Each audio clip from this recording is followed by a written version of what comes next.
Ini ada baru-baru saya dapat informasi. Baru-baru saya dapat informasi. Kelas 2 SMP. Berapa umurnya itu kalau kelas 2 SMP? Ya, 14 ya? 14-15 tahun. Apa yang terjadi? Sudah pernah berhubungan suami istri. Dan saya tanya, berapa perempuan kau kasih begitu? Dia bilang 5 Mi. Saya ajak ngomong. Saya bilang, di mana kau lakukan? Di rumahnya itu perempuan. Beranimu itu. Dia bilang, bapaknya ibunya kerja semua Ustaz. Malam baru pulang. Apa Mi kalau begini anak tak? Setengah mati dicarikan uang. Nah pakai rumah tak berzina. Kita bangga Mi bagus rumah tak. Kita bangga kita dihormati orang. Kita bangga banyak duit tak. Kita bangga bermewah-mewah kita punya mobil. Tapi anak tak berzina di rumah tak tiap hari. Dan itu bukan cerita fiktif. Itu banyak yang terjadi. Ini yang perlu. Momentum Idul Kurban ini. Evaluasi apa anak tak ini seperti Ismail. Atau menjadi anak yang dekat dengan iblis. Tidak ada orang tidak suka dipuji Pak. Maka salah satu amalan yang baik dalam memelihara persahabatan. Puji teman. Tadi saya baru tiba sama Haji Hayat. Langsung kena puji. Wah, Ustaz ini kalau datang Kalimantan tambah muda lagi. Ku tahu padahal begitu Tommy caranya berterima kasih saya datang. Suka memuji-muji. Dan orang semua suka puji Pak. Kalau kita ketemu, tambah muda ki dalam hatiku. Bagaimana caranya saya tambah muda, nah tambah umurku. Tapi kan orang senang meskipun kita tahu nak bohongi ki orang, tapi kita senang. Itu senangnya orang dipuji. Sama juga sekarang ini anggota DPR. Yang caleg-caleg itu kalau ada orang bapak-bapak tiba-tiba sok kenal sama kita, akrab, senyum kiri kanan, pasti hampir bisa dipastikan dia caleg. Nah, anggota DPR kan juga begitu, bagi-bagi kartu nama sebelum dipilih. Pilih Kak Bos, pilih Kak. Gampang itu satu komplek, aman komplek nanti. Begitu terpilih, nah ganti nomor HP-nya. Ini Ibrahim alaihissalam setelah beberapa tahun menikah dengan Siti Hajar tidak punya anak. Lalu Siti Hajar berkata, Bang, mak bene siki, kau maki lagi. Ya Siti Sarah, Bang, menikah ki lagi. Abang ini kan Nabi, harus ada penerusnya. Dia bilang Nabi Ibrahim, jangan mindek. Tidak enak kalau lukai perasaanmu. Kalau ini takdir kata, apa ya boleh buat? Dia bilang tidak, nikah ki lagi. Ini hebatnya Ibrahim alaihissalam Pak. Disuruh menikah sama istrinya tidak mau. Kalau kita dilarang sama istri, coko-coko.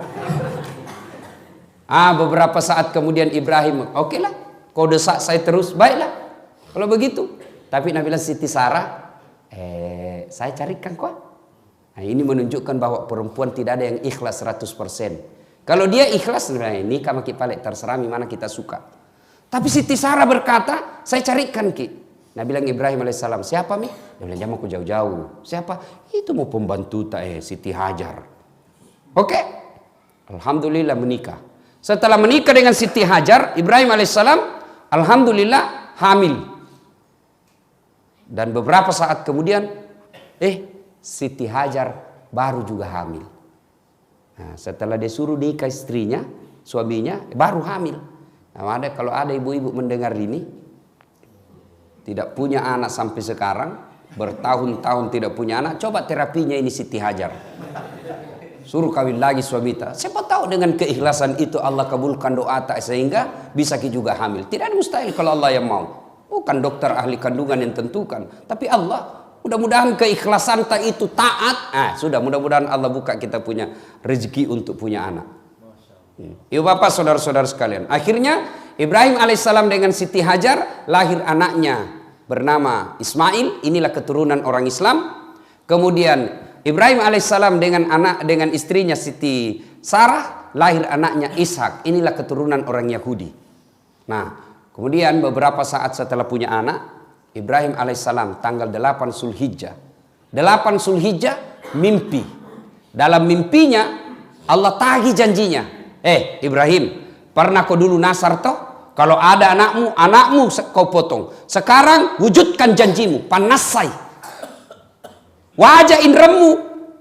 Ibrahim tak bangun. Ini wahyu atau mimpi? Kalau wahyu, kenapa anak disuruh potong? Kalau mimpi, kenapa jelas sekali? Berpikir Ibrahim alaihissalam. Maka tanggal 8 Zulhijjah buat kita sekarang disebut hari tarwiyah atau hari berpikir-pikir. Nah, tanggal 9 Zulhijjah, tidur lagi, mimpi lagi. Ibrahim, bayar utangmu. Ibrahim terbangun. Ibrahim punya kesimpulan. Oh, ini bukan mimpi ini. Ini wahyu. Ibrahim alaihissalam tanggal 9 Zulhijjah yakin bahwa ini perintah Allah. Maka tanggal 9 Zulhijjah sekarang ini bagi kita disebut hari Arafah atau hari keyakinan. Nah, tanggal 10 Zulhijjah dipanggillah anaknya Ismail alaihissalam. Waktu itu umurnya tidak dijelaskan dalam Quran berapa tahun, tapi Quran hanya menjelaskan Ismail alaihissalam waktu itu sudah pandai membantu bapaknya. Macan suruh. Kira-kira kalau umur-umur sekarang 12-13 tahun. Ismail alaihissalam dipanggil. Nah, ada ini yang mau saya kasih tahu, Ki. Apa itu, Pak? Saya diperintah Allah untuk menyembelih kamu. Bagaimana menurutmu? Kira-kira kalau anak milenial, Pak, dikasih tahu begitu sekarang, anak tadi rumah Pak, apa kira-kira na jawabkan nih? Pasti na jawab, ngapa anak ke? Nenekku mo. Dia sudah tua, sedikit lagi mati. Ini cocok tawa, benar tawa ini namanya anak pintar tapi tidak soleh. Nah bilang, kenapa na saya itu nenekku sakratil maut nih? Itu mau potong, jangan saya masih muda. Ismail alaihissalam mendengar ini, apa jawabannya? Pak, kalau ini perintah Allah, jangan ragu. Laksanakan. Insya Allah, Bapak akan mendapati saya menjadi anak yang sabar, anak yang soleh. Kira-kira begitu, Mardi? Ayatnya itu kulupa, Mar. Apa kira-kira ayatnya itu, Mar? Baca dulu deh, supaya anda dengar semua ustaz di sini. Ya. Satajiduni insyaallah minas sabirin. Nah, Masya Allah ya. Jadi Bapak akan mendapati saya menjadi anak yang sabar. Bukan anak yang pintar, anak yang sabar. Subhanallah. Nah, akhirnya Nabi bilang Ismail, tapi tunggu dulu Pak. Sebelum dieksekusi itu ada beberapa permintaanku. Satu, tolong sembelih saya pakai pisau yang sangat tajam. Nah, ini bagi bapak-bapak yang bertugas nanti menyembelih, etika menyembelih binatang pakai pisau yang sangat tajam. Jangan pisau abal-abal. Dan bapak-bapak yang suka makan ayam potong, hati-hati. Ternyata banyak tukang ayam potong sekarang tidak bismillah kalau nak potong. Ada malah nak potong, Pak, 50 ekor ayam nak potong satu kali bismillah. Nah, bilang saja bismillahirrahmanirrahim kali 50. Bisa itu, satu-satu bos. Ambil jalan praktis. Hati-hati Pak. Nah, Ismail alaihissalam lalu berkata lagi yang kedua, tolong nanti kalau Bapak potong saya, tutup matata.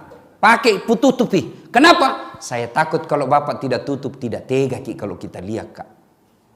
Yang ketiga Pak, tolong ikat tangan dan kakiku supaya saya tidak meronta-ronta. Sakit itu pasti saya meronta-ronta. Tolong ikat kaki dan tanganku. Dan yang keempat, jangan sampai ada bajuku kena darah. Nah lihat mamaku kodong naik kakak sedek. Dan yang kelima, besok lusa kalau saya sudah meninggal, jangan ada anak lewat depan rumahku seumuran saya supaya mamaku tidak lihat dan tidak naik kakak kodong. Baiklah. Tanggal 10 Zulhijjah, lalu Ibrahim alaihissalam berkata kepada istrinya Siti Hajar, yang sayangku, kenapa kimaklah Pak? Itu para nabi itu romantis sama istrinya Pak. Kita tonji itu kurang romantis. Ini anak-anak sekarang kalau waktu pacaran sopan sama ceweknya. Tawe deh, hati-hati. Ada batu di depan tadi. Hati-hati angkat kaki kita sedikit. Batina. Sekali ini sudah ada anak satu tak tumpu kaki istrinya. Di mana simpang matanu dongo. Panggil sayangku sini dulu. Kenapa kideng? Tolong saya mandi baik-baik itu anak tak. Kasih pakai baju baru. Kemudian sisir rapi-rapi. Kasih parfum. Nah bilang Siti Hajar, mau bawa kemana? Nah bilang saya mau bawa rekreasi, jalan-jalan. Baiklah. Jalanlah itu. Tanggal 10 Zulhijjah, Ibrahim alaihissalam sudah yakin melaksanakan janjinya. Maka tanggal 10 Zulhijjah kita bagi umat Islam sekarang disebut hari An-Nakhar atau hari melaksanakan janji. Nah sudah jalan. Begitu jalan menuju ke penyembelihan, wah setan kepanasan. Panik ini setan. Bahaya Ibrahim ini. Mau betul nak potong anaknya. Gagal saya goda ini. Akhirnya Ibrahim dia datangi. Iblis datangi Ibrahim. Dia goda Ibrahim. Ibrahim, mau kau pergi mana? Mau kau potong anakku? Terlewat-lewatmu itu. Lihat aku dulu, balik aku dulu ke belakang. Lihat itu anakmu. Lucu-lucunya. Puluhan tahun kau harapkan. Masa kau mau potong? Ibrahim alaihissalam. Jangan kau banyak bicara di situ. Kalau bahasa kita ya. Jangan kau jadi cari tamun tueng. Ambil batu Ibrahim alaihissalam. Dia lempar iblis. Ibrahim lempar iblis. Puh! Kena kepalanya. Sampai maros, balik lagi. Sudah. Gagal goda Ibrahim. Dia datang ke istrinya. Hajar. Kau tahu Ji mau bawa ke mana anakmu? Kau tahu Ji. Dia jalan-jalan. Dongok kau. Masukmu. Apa tolok-tolok itu suamimu? Jangan kesambaran kau bilang situ deh. Kenapa? Mau nak potong itu anakmu. Kenapa bisa? Katanya perintah Tuhannya. Apa? Perintah Tuhannya beda. Dengar ini Siti Hajar berkata, iblis, jangan kau banyak bicaramu di situ. Jangankan anakku, saya pun siap dipotong kalau itu perintah Allah. Dilempar juga, pak! Kena sampai pangkep balik lagi. Nah bilang iblis deh, lebih hebat lagi dari suaminya ini. Dia susah ditangkis.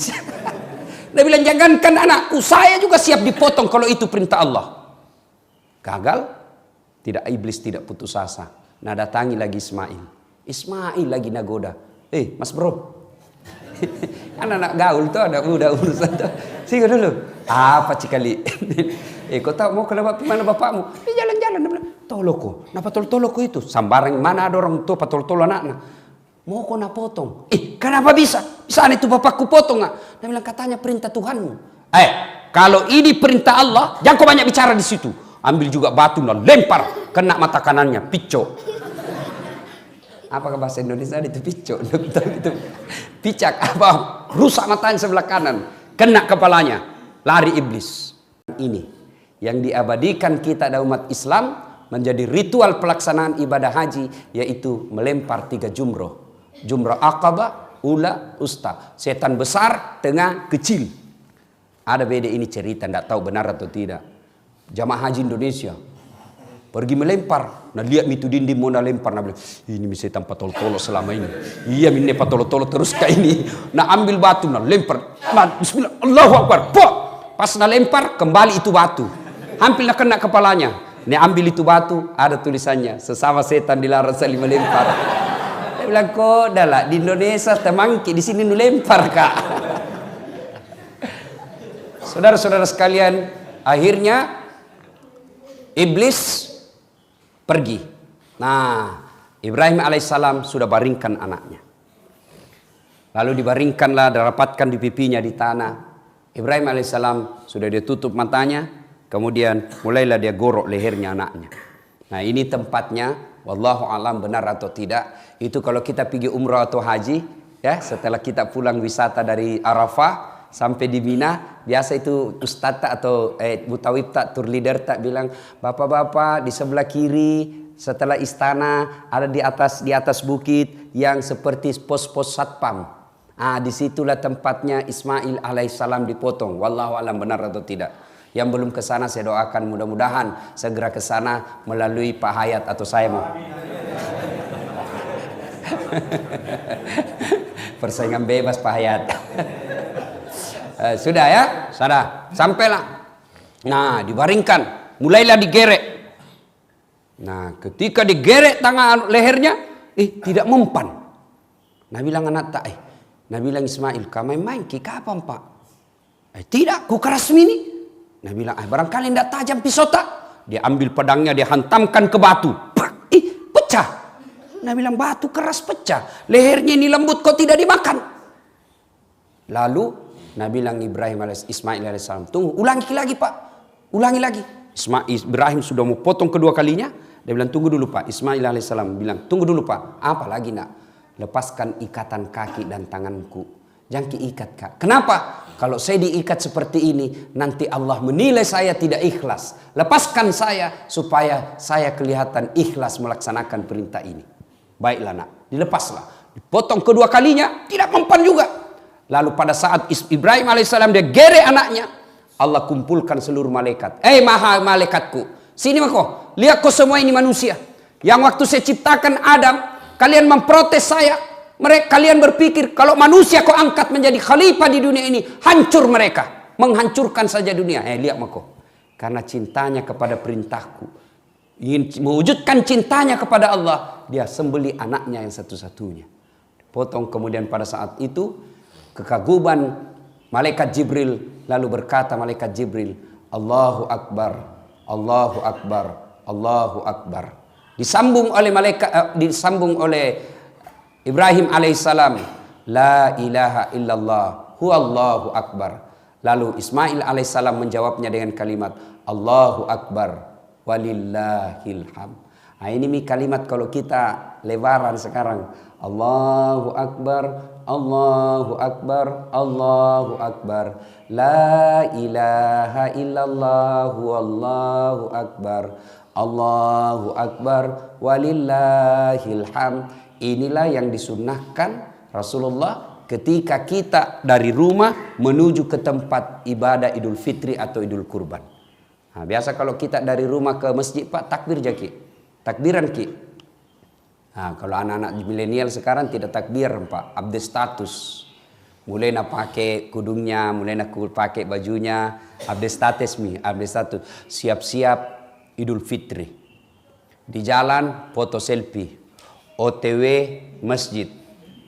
Sampai masjid foto lagi. 2 rakaat sholat tahiyatul masjid. Sujud, mana sujud? Nah foto ton dari atas. Alhamdulillah selesai Idul Fitri. Itu anak-anak milenial sekarang. Ibu bapak, saudara-saudara sekalian, inilah sejarahnya Idul Kurban.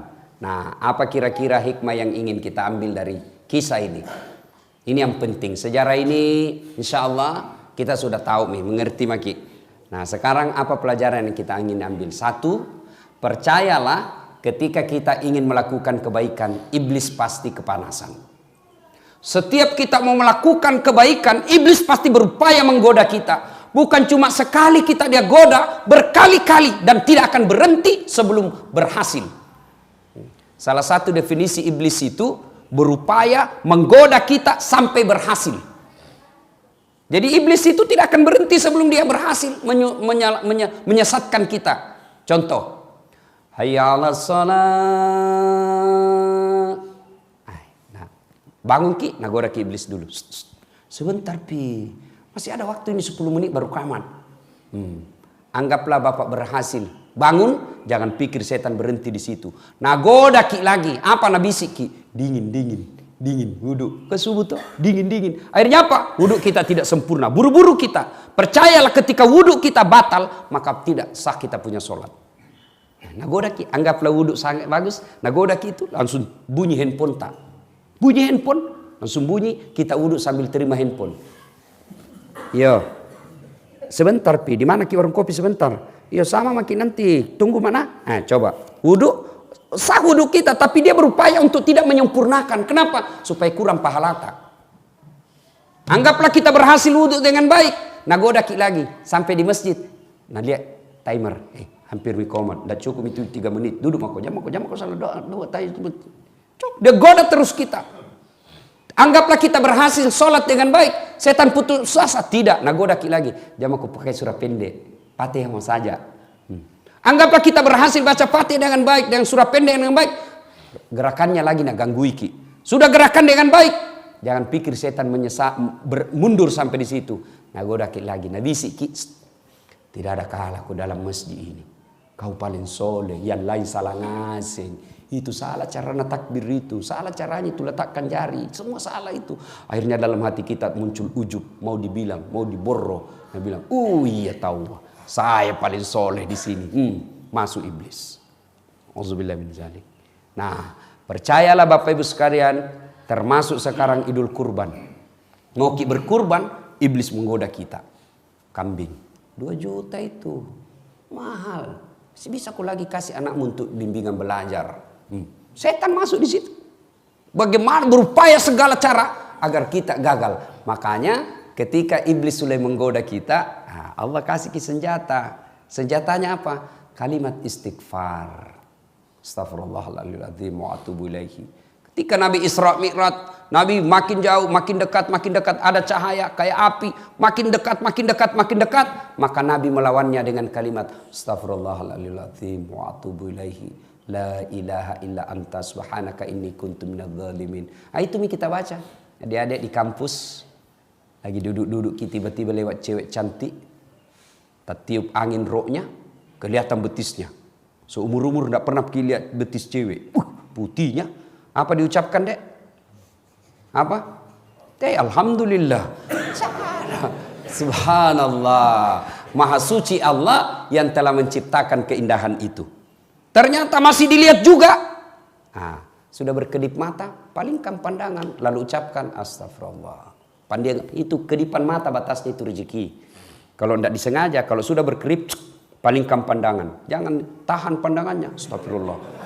Astagfirullah. Astagfirullah. Bukan taubat itu cikali. Sudah. Inilah hikmah pertama, bahwa harus selalu diingat ketika kita mau melakukan kebaikan, iblis pasti berupaya menggagalkan. Maka melawan godaan iblis itu dengan kalimat istighfar. Astaghfirullahaladzim wa atubu ilaihi. Suatu ketika datang anak muda bertanya kepada Nabi, ya Rasulullah, saya berbuat dosa. Maka Nabi berkata, bertaubatlah. Tapi kuulang lagi. Nabi berkata, tobat kau sedek. Tapi kuulang lagi. Tobat lagi. Buat iblis sampai putus asa untuk menggodamu.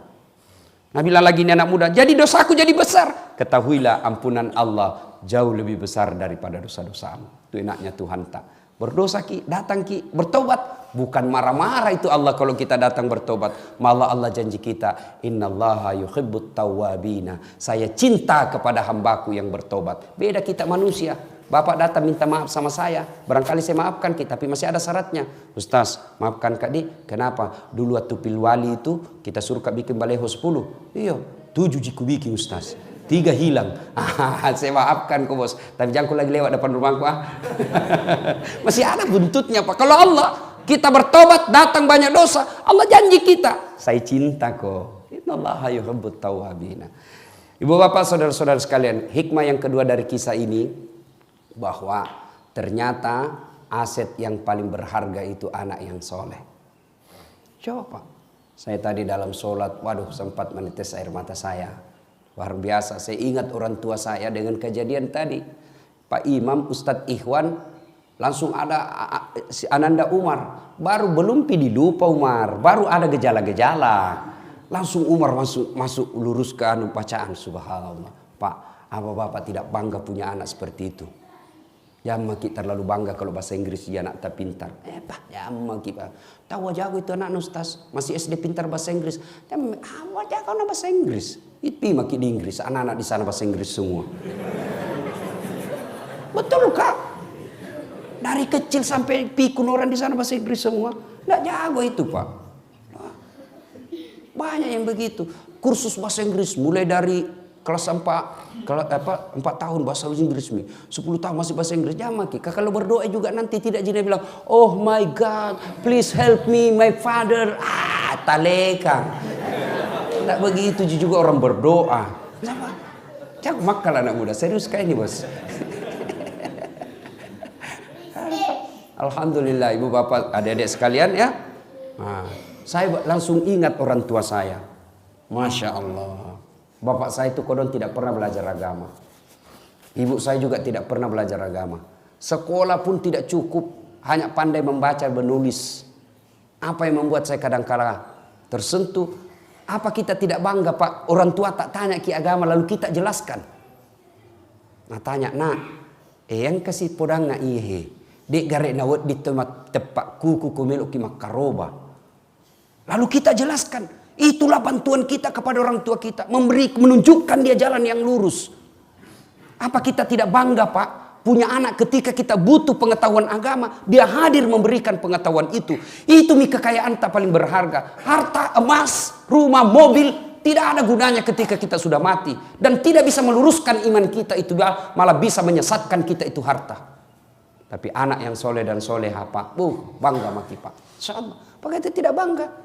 Begitu kita, tidak begitu caranya mak begini cocoknya. Subhanallah. Pada usia senja orang tua kita arahkan ke agama yang lebih dekat dengan Allah Subhanahu wa taala.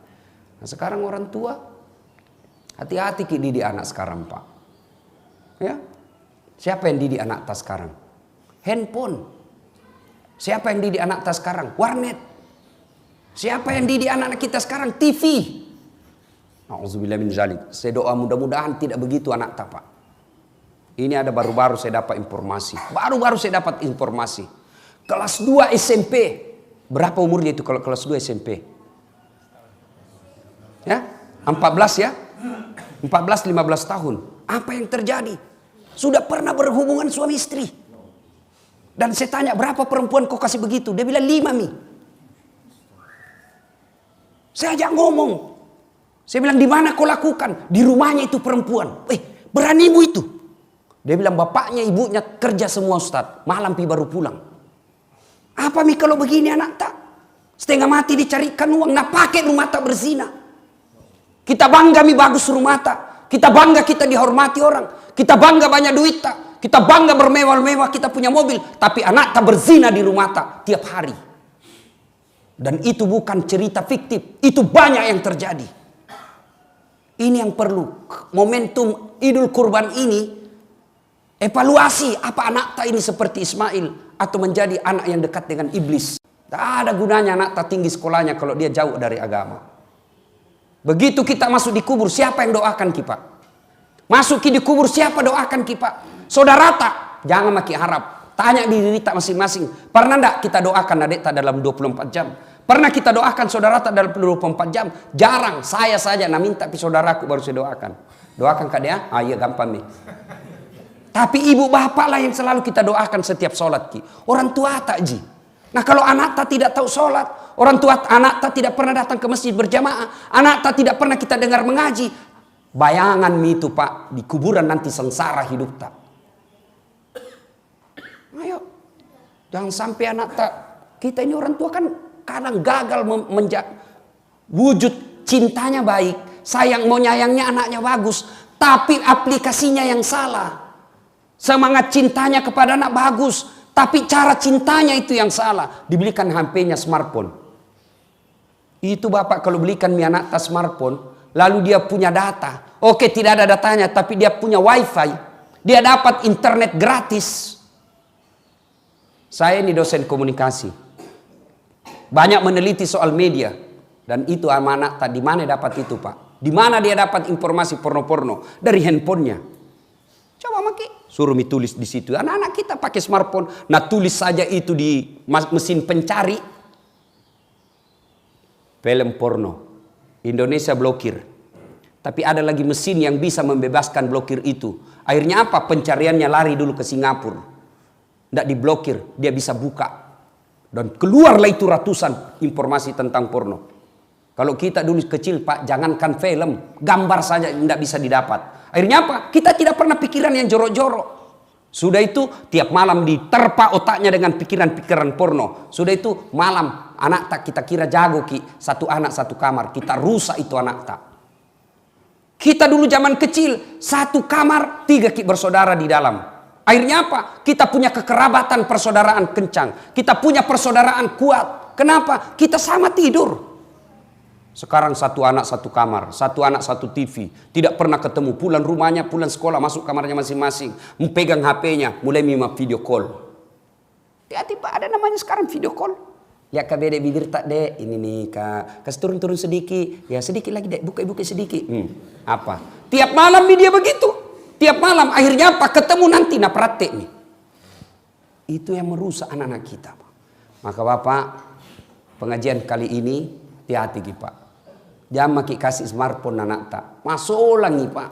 Belum saatnya dia pegang itu. Kasih saja HP 3G. Seperti HP nama mamaku. Miss call G, SMS G, terima G. Ah itu mau saja. 3G juga itu bos. Bapak saudara-saudara sekalian. Yang ketiga hikmah dari pengajian kita ini. Bapak ibu saudara-saudara sekalian. Berkurbanlah. Alhamdulillah. Allah tidak nasuruh jaki potong anak tak. Tapi kambing jina suruh ki sama sapi. Ya kalau nasuruh ki potong anak tanah empat, masih ada pilihan. Potong anakmu, dicari yang mana yang paling dongo ini.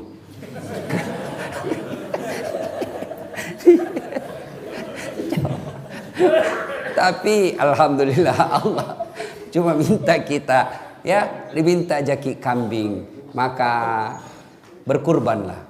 Jangan lagi saya tidak mampu Ustaz, baru HP harga 2 juta. Paket data 150.000 per bulan. Itu kalau Bapak sudah lakukan itu dan tidak berkurban, hati-hati Pak, nah cari nanti malaikat. Nah kasih bangkrut ki Allah. Banyak uang tak tapi tidak ada bisa dimakan. Banyak uang tak tapi tidak berkah. Kenapa? Karena kita tidak mau berkurban. Aneh sekarang ini Pak. Banyak orang mampu tapi tidak mau berkurban. Saya ulang. Banyak sekarang ini orang mampu tapi tidak mau berkurban. Sebaliknya banyak orang mau berpoligami padahal dia tidak mampu. Ya, betul toh? Nah, ibu bapak saudara-saudara sekalian. Inilah tausiah kita pada taklim kita kali ini. Mudah-mudahan ada manfaat. Saya agak grogi sebenarnya ini. Kaku betul saya cara tidak bisa keluar ilmuku. Ada Ustadz Iwan bilang. Saya jaga diri nanti saya offside. Bapak saudara-saudara sekalian, inilah tausiah kita pada taklim kita kali ini. Sebagai penutup, saya ingin menyampaikan firman Allah. Bismillahirrahmanirrahim. Ya ayyuhalladzina amanu dukhulu fis silmi kaffatan wa la tattabi'u khutuwatis syaitan innahu lakum aduwwum mubin. Wahai orang-orang yang beriman, masuklah kalian ke Islam, ke dalam Islam secara sempurna. Jangan Islam pencitraan, jangan Islam karena mau pilkada dan lain sebagainya. Tapi Islamlah secara benar. Wa la tattabi'u khutuwatis syaitan, dan janganlah engkau ikuti langkah-langkah setan, karena sesungguhnya setan itu musuh yang nyata bagi kalian. Mudah-mudahan ada manfaat. Sebelum saya akhiri, ini adik santri, ada yang bisa jawab pertanyaanku. Tadi Nabi siapa yang Ibrahim alaihissalam punya anak? Siapa nama anaknya? Siapa namanya anaknya? Satu? Ismail. Kasih hadiah. Yang bisa jawab jawaban. Ada hadiahnya. Mana Miko dong? Wah. Bukan lupa ya kasih masuk Umar. Bukan rezeki Umar. Ya, nanti ada di mobil berarti.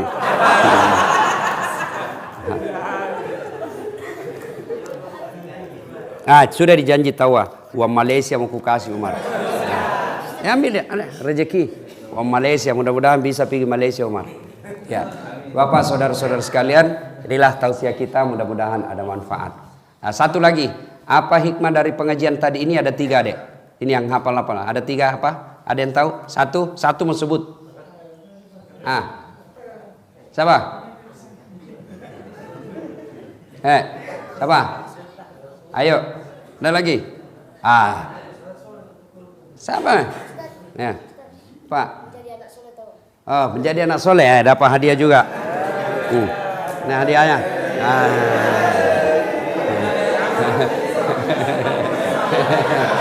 Ya, ada lagi. Ini hikmahnya ini Pak, makanya kalau pergi masjid di depan ki duduk. Depan gampang dapat hadiah, yang jauh belai.